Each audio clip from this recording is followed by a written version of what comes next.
A well-constructed, comprehensive cybersecurity program is going to outline all the processes and procedures that employees follow to ensure that security is being implemented correctly.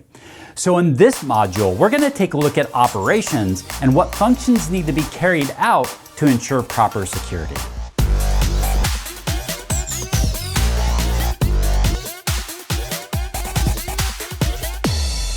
In this module, we're going to be going over a lot of different operations that need to happen to make your cybersecurity program successful. I like to think of each one of these as a function or subroutine, like as if you were creating a computer program.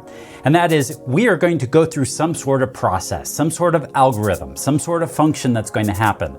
There's going to be a trigger for that. What initiates that process? There's going to be input into the system. We're going to go through and process things, and then there's going to be some sort of output. I'm going to use patch management as an example to help illustrate what I'm talking about with these functions. With patch management, we're going to have some sort of trigger, something that sets this process off. The process will probably be on a monthly basis. We're going to patch our machines. Or if there's some sort of critical security patch that needs to be applied right away, then this will be a trigger as well. Then we have the input part of this. What is going to be the input? Well, who's available to patch?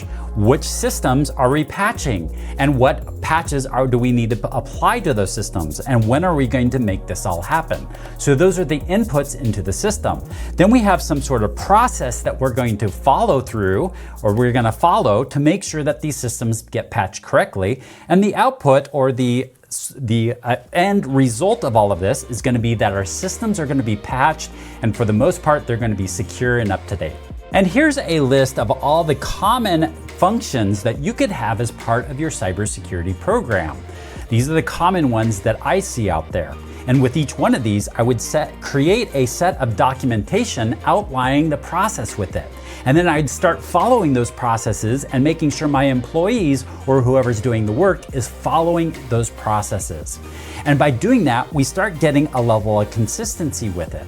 Not only that, but we can start seeing where we can make improvements in the process, so now we can do continuous improvement. I treat each one of these as their own separate function, although there is this outlying program management function that happens as well. So in this module, we're going to be taking a look at each one of these functions and outlining some of the basic concepts when it comes to these different functions. One thing I did want to call out is there are different frameworks that are out there. And each one of these frameworks work a little differently. And just as a reminder, these frameworks is like the blueprint of your cybersecurity program and what the blueprint of your cybersecurity program looks like. Largely, it's to help you set up those policies and procedures, those guidelines, those controls, so all of your operations. And the reason why I bring this up is because the different functions of how I broke this down into really lines up with the NIST 800-53. So it's not a direct one-for-one, but there's a lot of correlation between the NIST 800-53 framework and how I've laid out these functions. Now you'll find that there's a lot of the components that you would see in some of these other ones that are not as comprehensive. There'll still be some elements that are involved in this, but I've chosen it to break it down this way to really give a comprehensive view of how these can be broken apart. So I'm excited to jump into these different videos with you and go through these different functions and how you would develop each one of these functions.